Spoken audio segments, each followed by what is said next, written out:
Hare Krishna. Welcome back to the Mahabharata Characters series.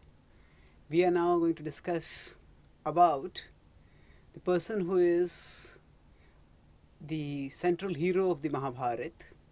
Of course, all the five Pandavas are heroes, but among them, Arjuna is the central hero. His actions are described practically more than anyone else in the Mahabharata. He played the most pivotal role in the Kurukshetra war, and he was the most intimate friend of Krishna, who is the Supreme Lord. And it was to him that the Bhagavad Gita was spoken. So he is an extraordinary character, and we will be discussing about his life. Now, wherever the incidents about his life have been discussed in connection with other characters' incidents, then we will not go into the detailed narration of those incidents. We will focus more on just analyzing them from his perspective, and then we'll move forward. So now the name Arjuna means spotless. So it is whose fame is spotless. It also means one who is who because of the spotless fame glows like silver. So Arjuna was also known as Krishna, and Draupadi is also known as Krishna, because Krishna also refers to the complexion, darkish complexion. So Arjuna had many names. One of his name was Falguni. So Falguni, because he was born when the star Falgun was there in the ascendant. And then one of his names was Jishnu. Jishnu means one who conquers over his enemies. Vishnu is all pervading. So Jishnu is one who is all defeating. So Krishna and Arjuna are Vishnu and Jishnu.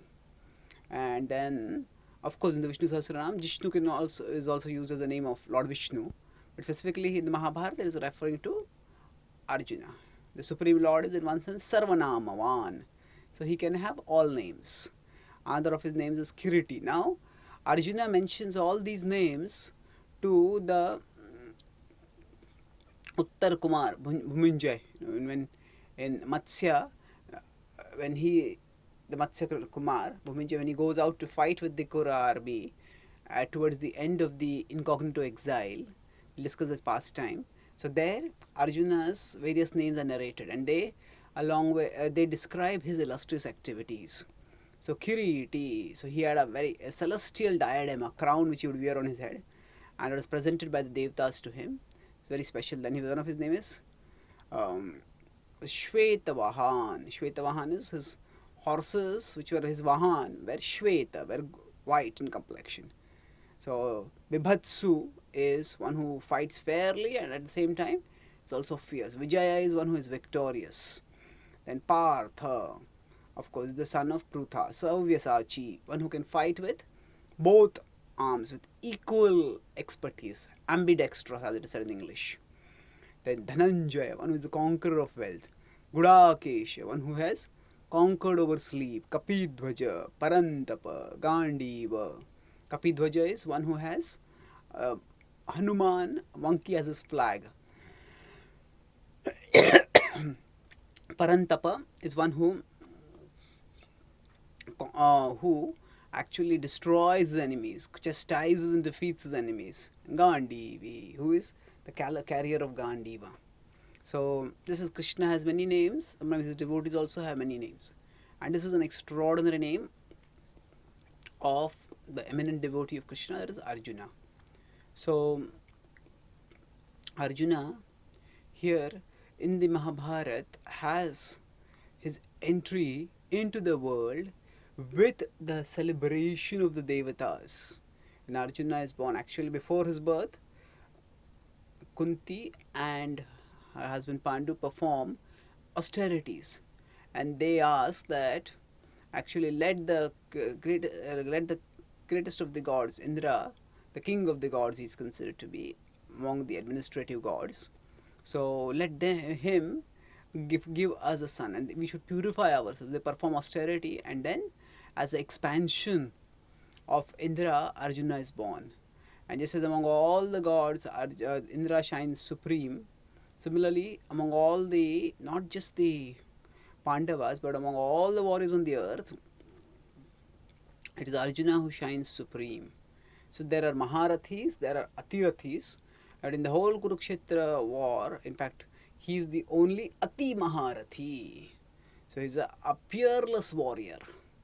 And now, of course, in different places, the specific meanings of these words, Maharathi and Atirathi, they are given.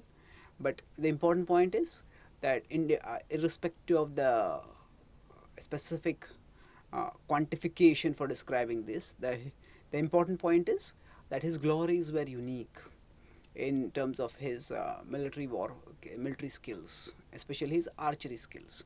Now, significantly, he was very powerful, even in his in other using other weapons also. But he was outstanding, unparalleled in archery. So now Arjuna is, as I said, there is celebration, jubilant. The demigods blow trumpets, and there are celebratory sounds when he eventually takes birth. After Pandu and Kunti perform austerities, then Indra comes and gives the child to Kunti, and then eventually he after the pregnancy he is born. So after he takes birth, he, along with the other four Pandavas, they return to the kingdom of Hastinapur, where Bhishma is now taking care, and Dhritarashtra is the caretaker king, and Bhishma is actually looking after all the administration. And there, when eventually they enter into Drona's academy, so Arjuna outshines everyone else. And he doesn't outshine because of his natural talent, but he also outshines because of his extraordinary dedication, far more than that of anyone else. So, in general, people think that talent is what is critical, and some people say, "Oh, I have talent, I don't have talent." Yes, talent is critical, but along with talent, there is, for the development of talent, so much work is required. Otherwise, one cannot become expert in anything. So, although Arjuna had extraordinary talent, but he worked tirelessly. Once he was having food in his Gurukul, and there was a lantern burning over there, and suddenly a sudden gust of wind caused the lantern to get extinguished, and his hand unerringly went to the food, and he kept eating the food.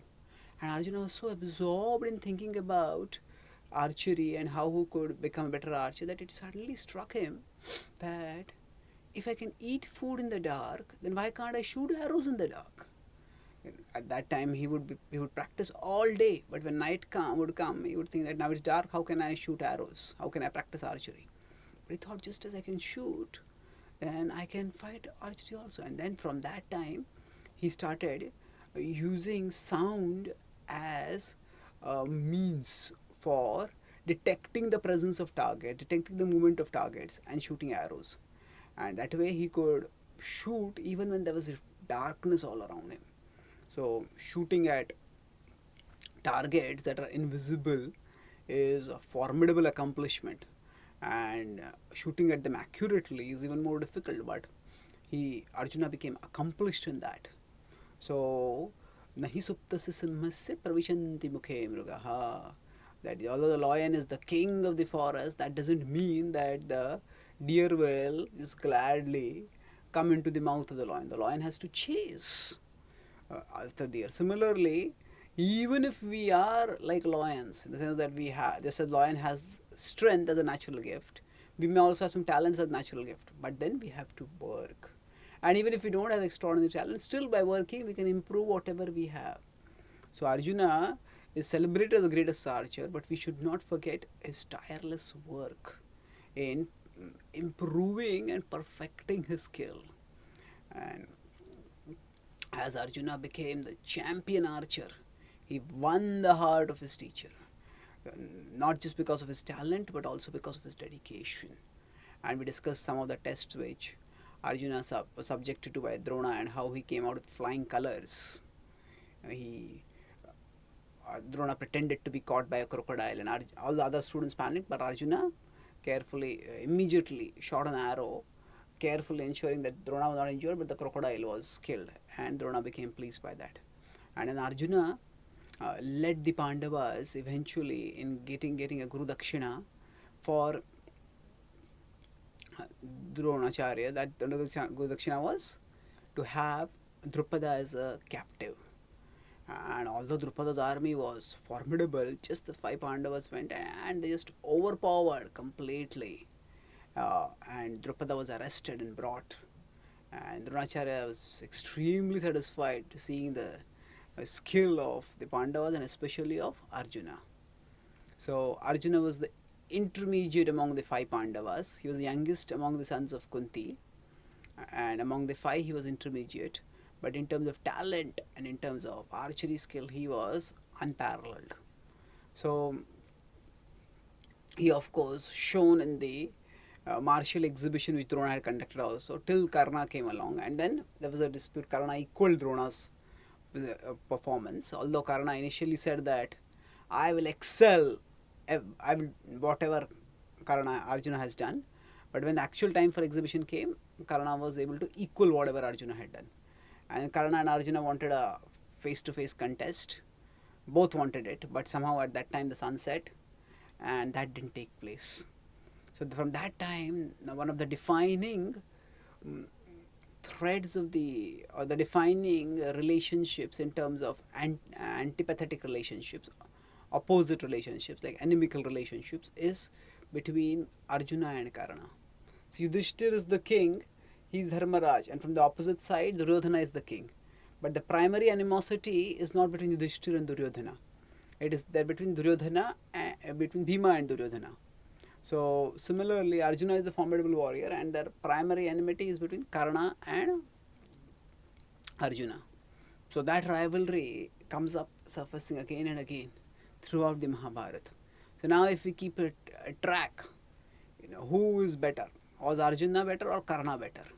So if we have a scorecard and we have a match, so then at the martial exhibition, Arjuna and Karna, both of them equal each other. So the score would be Arjuna 0, Karna 0. Then when the Pandavas went to defeat Drupada, before that the Kauravas had gone, because this was the Dakshina which Drona had to be given, and the Kauravas, they wanted to show that we can do something, although in terms of talent and skills they had been outshone by Arjuna, but they thought we will win the war, and it went along. And at that time Karna also went along, because by that time they had become, Karna and Duryodhana had become close friends. So they went, but they were surprised and overwhelmed by the strength of Drupada's army. So at that time the 100 Kauravas with Karna fought against Drupada, and Drupada defeated them. And the 5 Pandavas went and they defeated Drupada. So by inference, we can see that the person whom Drupada defeated, person who defeated Karna was defeated by Arjuna. That means Arjuna turns out as superior to Karna. So here we have the score: Arjuna 1, Karna 0. So then we also have the next incident. The Pandavas came back to the kingdom, and then when the enthronement was to be done, at that time, because Yudhishthira was much more popular, so Yudhishthira was declared as the prince regent, and Duryodhana could not tolerate this, and he conspired to have the Pandavas sent to Pāṇḍava, to send to Varanavarth and burnt over there. So there the Pandavas escaped, we discussed, and while they were going through the forest, there were many obstacles they faced. One of the obstacles was the demon Hidimba. Apart from that, there was also, and the obstacles can come from many sources. We can have obstacles coming from humans, we can have obstacles coming from people who are lower than the humans, like the Rakshasas, in terms of consciousness, and we can have obstacles coming from people who are higher than humans. So Bhima faced the obstacle Hidimba, and the Pandavas are so expert that whatever obstacles they faced, they actually converted them into opportunities. So of course Bhima killed Hidimba, but then Hidimbi was attracted to him, and through the union of Bhima and Hidimbi, Ghatotkacha was born. And Ghatotkacha was one of the most powerful warriors in the Kurukshetra war, and he played a decisive role, a very significant role in helping Arjuna, and we'll discuss that when that time comes. So in the Kurukshetra war, now as the Pandavas went forward, they were going by. They just came to close to a river. The Pandavas have been almost like exiled, not by official sentence, but the palace where they were staying, it was burned, and they were supposed to be dead, and they were fleeing to stay discreet. So now they had no possessions, no guards, and they're just going along, and suddenly a roaring voice said, "Stop! You humans are not allowed to come in this area. For at the night, this is place meant for the sporting of the yakshas, gandharvas, and other higher beings. Only in the first part of the night, the twilight, can the humans go by here. Stop and go away from here." And as the Pandavas were stopped, Arjuna, he had a torch with him, and he raised it, and suddenly they saw that there was some effulgent figure came and flew up into the sky and then descended on a chariot, and that had a big bow in his hand, and that person says, "I am the Gandharva Angarparana, and I am a king of the Gandharvas, and you are not allowed to come here. Get out of here." So he said, so the Pandavas said, we want to cross this river, and we are traveling at night, and we have to cross right now. And they said, "What is this idea of proprietorship? This is the earth, and nature does not belong to anyone. So kindly allow us to go." Now Pandavas were humble, but still they were firm. Angarparana was intoxicated, and he said, "Either you either flee, or I will destroy you." And the Pandavas did not relent. Suddenly, he started shooting arrows. Now with the Pandavas, that time Kunti was there. They are not married till now, so Kunti is still there, and he shot arrows. Now as he shot with blinding speed, he shot 100 arrows, and now the Pandavas, they did not have any weapons right now. So what they did is, he just took, he had this torch, and he just moved the torch with blinding speed, and just by that torch he repelled Angarpana. Angarpana was shocked and started shooting more arrows, and Arjuna repelled. He says, "Oh, powerful one, you know that you are a higher being and you can attack the humans. Humans cannot counter you, but you are being atrocious, and therefore you will be countered. And I will use a weapon which is celestial." He says, "This is given to me by Drona, who was given it by Agnivesha, who was given to it by Brihaspati, and like that, this weapon is coming down from the gods. And he says, I will use this weapon and I will overpower you." And saying this, as the Gandharva was preparing to shoot further arrows, Arjuna actually used his torch itself. He did not have a bow and arrow. He used the torch itself, and he shot the arrow. He infused it with mantras. So now, when we talk about celestial weapons, how would the celestial weapons act? Actually, they would act by the power of Krishna, of the power of the Devatas or of Krishna, and normally they would use an arrow to be discharged. But the power that came to them was not because of the arrows. The power was because of the invocation of the higher Devatas and their particular weapons. So that power was discharged through the medium of a arrow, but it was not necessary. So in this case, Arjuna invoked that weapon and he discharged it without an arrow.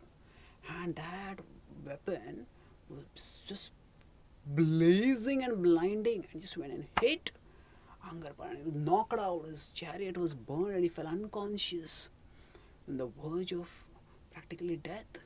And Arjuna went there and caught him, grabbed, arrested him, and brought him in front of Yudhishthira. And as he just looking groggy, slowly came back to consciousness.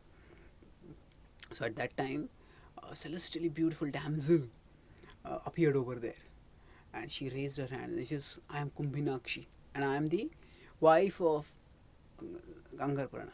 I beg you, please forgive him. Please release him. So he's unnecessarily haughty. So as he came back to consciousness, Yudhishthira said, who will attack or kill a person who is having no weapons, who has lost his senses, who is barely conscious, and who is being protected by his wife, whose life is being requested to be spared by a woman?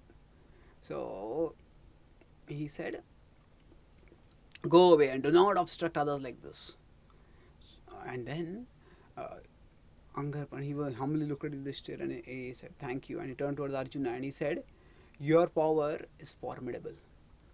So, please, Allah, thank you for saving my life, and I would like to offer you something in return.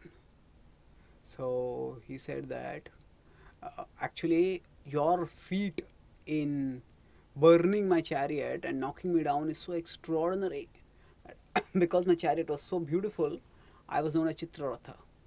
But now, because my chariot has been burned down, I will accept the name Dagdharatha. I'll be known. This is your glory.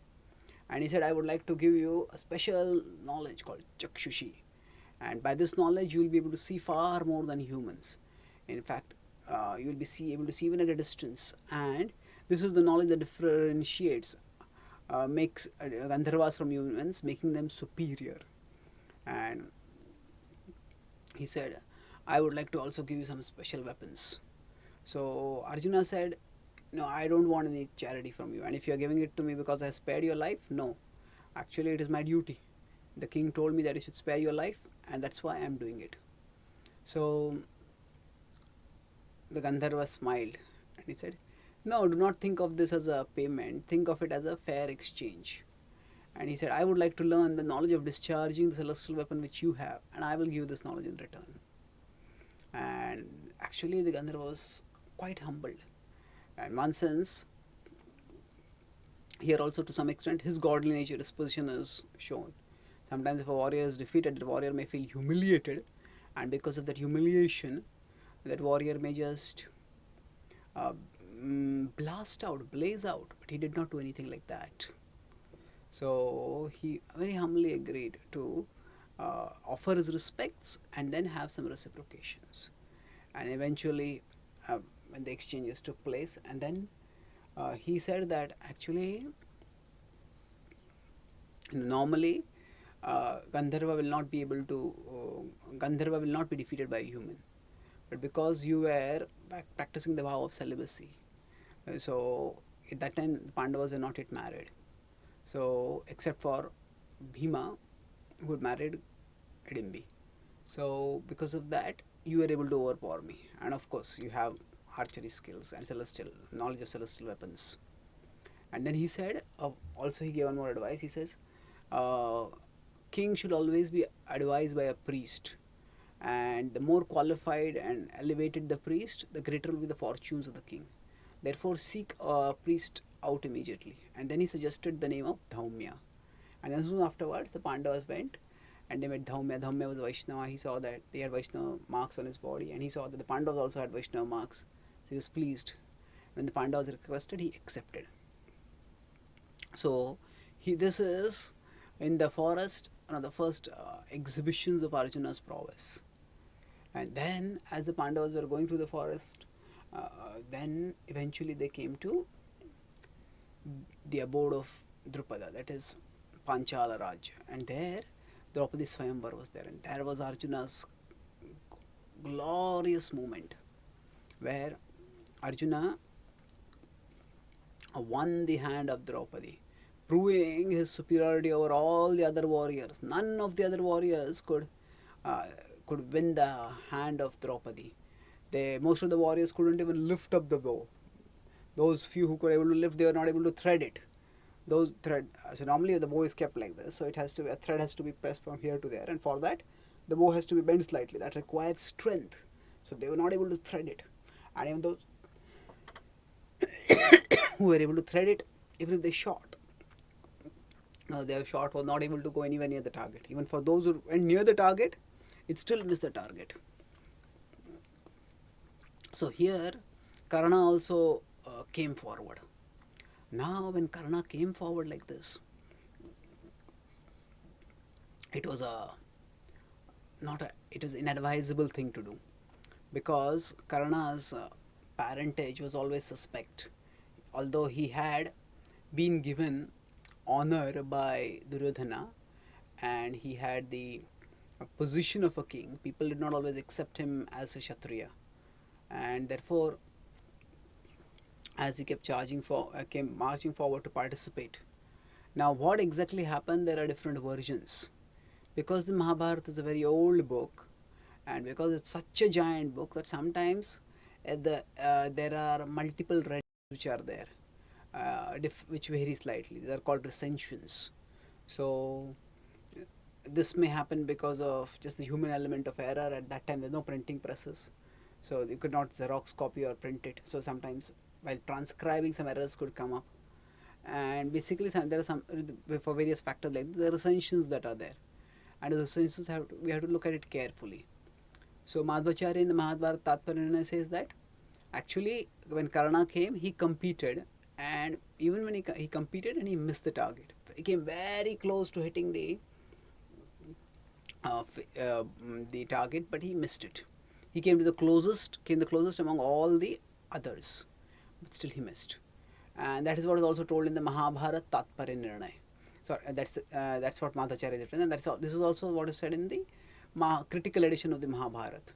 A critical edition of a book is the edition that scholars prepare based on looking at various manuscripts that are available, and then looking at the variations that are there in the different manuscripts, and then trying to arrive at a conclusion which was the original manuscript, what was said in the original document, and they try to arrive at it through a process of inference. Okay, this seems to be right, this doesn't seem to be right, this is unlikely, and then it's a elaborate process, and of course it cannot always be reliable, but often it comes to a reasonable approximation of what the original may have been. And the sort of inductive method, these are scholarly methods, they can be used as long as they don't contradict what we have learned from the traditional sources, that is the parampara. So both from a traditional perspective, which is Mahabharata Characters, Madhvacharya, and from the academic perspective, basically it is said that Karna competed and he lost because he did not hit the target. But in any popular renditions of the Rāmāyaṇa, of the Mahabharata, it is often said that Karna was not allowed to compete. As he was coming forward, he stopped. Draupadi said that I will not marry the son of a Suta, and therefore he would not be allowed to compete. Now he felt mortified by this, humiliated, laughed in humiliation, and he came back. This is how it is depicted. Now this may seem to be like a casteist slur, but the important point is that it is a Swayamvar of Draupadi. The Swayamvar means, the very name indicates, her own choice. So now she might set up some criteria as a guide for making the choice. But the first and foremost point of a Swayamvar is that it's her choice. So her choosing is the overriding factor. And if she doesn't want to choose a particular competitor, that is her freedom. So mixing this with other issues which are not really so important, that is not the point. Actually, the convention at that time was there would be a marriage within the caste. So a Brahmana would marry Brahmani, a Kshatriya would marry a Kshatrani, and this was not just so because of there was some restriction in marriages, but that's how the compatible matches were most likely, because people have certain dispositions. So if a Kshatriya man marries a woman who has a Brahmanical disposition, then that woman will not be able to serve as a king's wife properly. She will not be able to do queenly duties. And similarly, if a either way, whatever. If there's a mismatch, if a man is a Shudra and the wife is a Kshatrani, things will be a mess. Now again, when we're talking about these castes, it is not by birth, it is by qualities. So even from the point of view of qualities, it's important that there is compatibility. And often, if the person is born in a particular family, that could be one predictor of his qualities. Now, in the Mahabharata time only, the caste system had become solidified, fossilized, and not in the positive sense, in a negative sense. So, Krishna also talks about it, Sakale nehamata yogo nashtha parantapa. That by the power of time, Sakale nehamata, that things have gone down, things have become degraded. So, Yudhishthira also says that actually, originally when there was no caste marriage, or the primary parameter for determining is behavior. When he talks with various learned conversations that are there, especially with Nahusha, when Yudhishthira has. So this is what he mentions.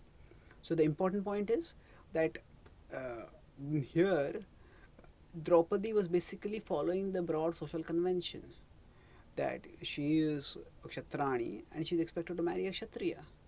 So and moreover it's her Swayamvar, and in the Swayamvar she has to choose a bride. So now actually Karna, certainly he was hurt over here and he must have felt humiliated. But the point is that it was his presumptuousness in assuming that he would be allowed to compete and in not checking whether he would be allowed to compete or not. That's what caused the wound for him. So rather than seeing this as a insult that was done to him by Draupadi, he could have seen it more as a recognition that that in this particular situation I have to act with more caution. It's always easy to blame others, and by blaming others, to exempt ourselves of what we could have done to avoid situation becoming so bad. So every world situation has its own quirks. No world is perfect. So we have to live in an imperfect world, and we have to live in such a way that we make things better for us, not worse for ourselves. And in general, we live more compatibly, not more disharmoniously. So now, after that, Arjuna was asked to compete. Because now all the Kshatriyas failed. So then Arjuna got up. And now according to some versions of the Mahabharata said that Arjuna asked permission. He said, this is a Swayamvar for Kshatriyas, is a Brahmana allowed to compete? And then Drupada looked curiously. So this Brahmana's body was well formed and he had actually the elegance of a Kshatriya himself. So he said, yes, the Brahmanas are actually superior to the Kshatriyas, and surely a Brahmana can compete. And Arjuna marched up to the dais and just, in one smooth motion, he picked up the bow and he strang it. He actually, before that, he circumambulated the bow and offered his respects, and then strang it, picked it up, and a single fluid motion just shot the arrow and it went and hit the target. And Draupadi was won. It was a majestic victory for Arjuna. Of course, he was in disguise and nobody came to know about it, that he was Arjuna. So then Draupadi came and offered the garland, and all the kings erupted in anger. At that time, the kings were headed by Arjuna and by Karna and Shalya. So there was a face-off between Bhima and Shalya, and Bhima eventually bested Shalya. There was a face-off between Karna and Arjuna. And Karna initially fought short arrows lightly, but Arjuna countered all of them. And with such strength and skill and speed, Karna was stunned. And he shot back. And he said, Arjuna countered all of them. And he said, who are you? Arjuna refused to reveal his identity. And eventually, Karna desisted from fighting. He said, the military power of a Kshatriya is always lower to the spiritual power of a Brahmana. And here also there was a face-off between Arjuna and Karna, and basically it came out equal. So the score still remains as it was from the previous challenge. It is Arjuna 1, Karna 0. And here Arjuna won Draupadi, and it was in this Draupadi Swayamvar incident that the first meeting between Arjuna and Krishna happened, and that lifelong friendship would be forged thereafter. How things happened thereafter we will discuss in our next session.